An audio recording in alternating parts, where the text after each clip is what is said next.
Um, with your role actually then as a legal ambassador for Seen and Heard, what have you come across in your professional experience when with relation to boarding schools, independent schools, and abuse claims? What have you seen in your career so far? Obviously, abuse is horrendous and it can happen in every area of society. And I think that's a really important thing to remember. It can also happen at any time period. I think lots of people think that abuse may have happened in, 60s, 70s. We continue to see abuse to the current day.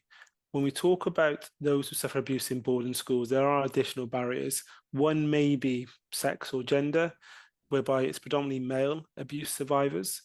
And there's inherent difficulties in men to talk about their emotions and feelings and mental health, let alone sexual abuse, especially when, 99 times out of 100, the abuser is also a male.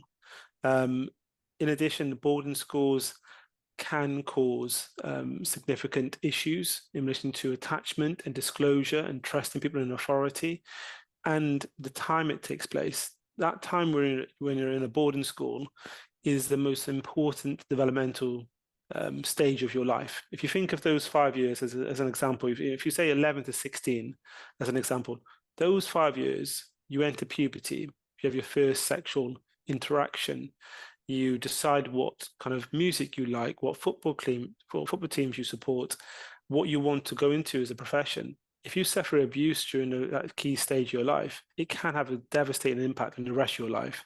And then if you compare, 30 to 35, 50 to 55, those 5 years, those original 5 years I mentioned, are so important.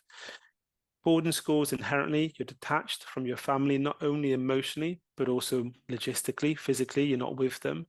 So if you do suffer abuse in that environment, who do you turn to? It is a problem. You have fear of being believed.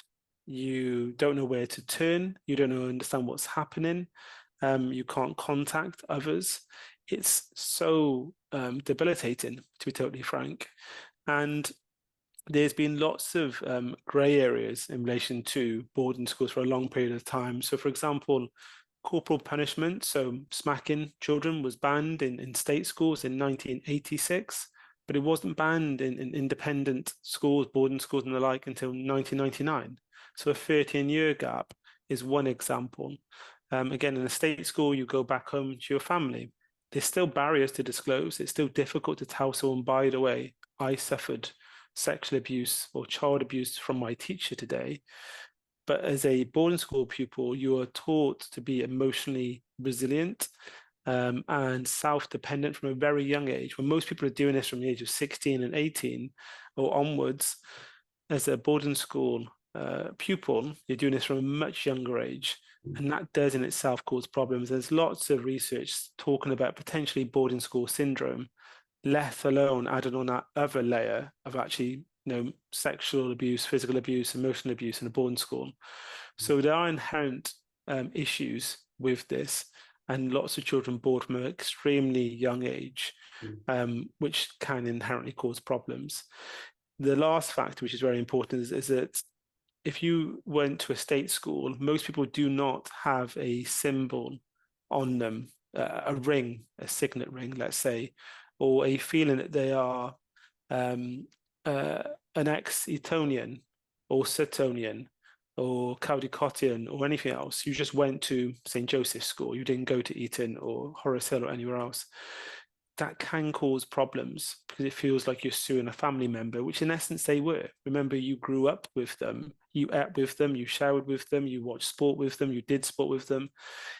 That in itself can be a huge barrier. And when we're talking about pretenses and keeping the status quo, lots of our clients who suffered abuse in boarding schools face a real dilemma when they have children, or if they do have children. Do we send our children to a boarding school? I haven't told anyone about the abuse. Do we have to sustain that lie? And often you do. And people feel obliged to continue it because they can't talk about it. It causes huge trauma. So for those people who suffer abuse in boarding schools, every abuse survivor has barriers and difficulties, but there are a number of them which are exclusively for people who attend boarding school, let alone the guilt and trauma which flows from it, including my parents have paid for me to have the privilege of this education.